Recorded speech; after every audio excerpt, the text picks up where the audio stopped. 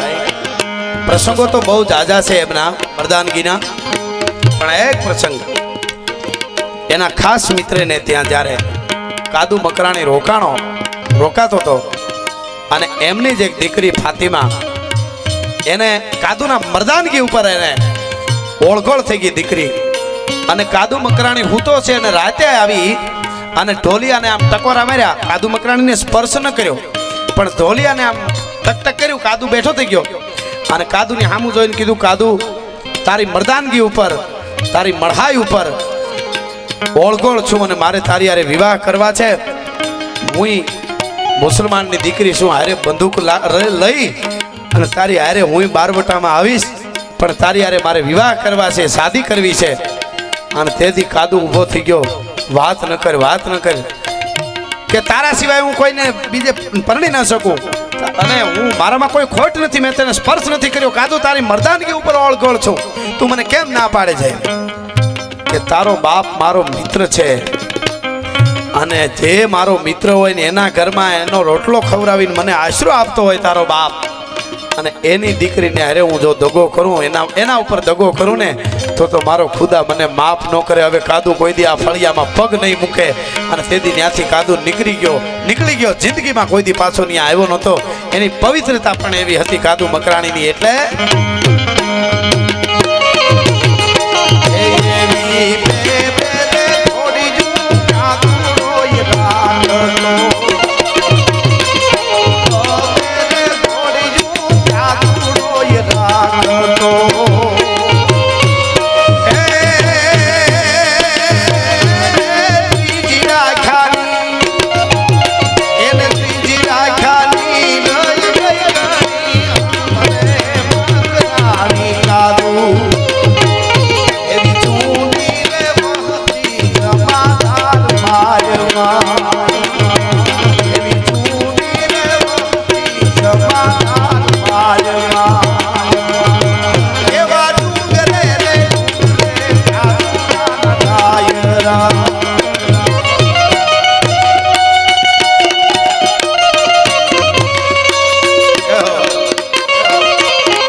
કાદુ મકરાણી એવા અનેક બારવટિયા મેં હમણાં વાલા નામોરીને યાદ કર્યો.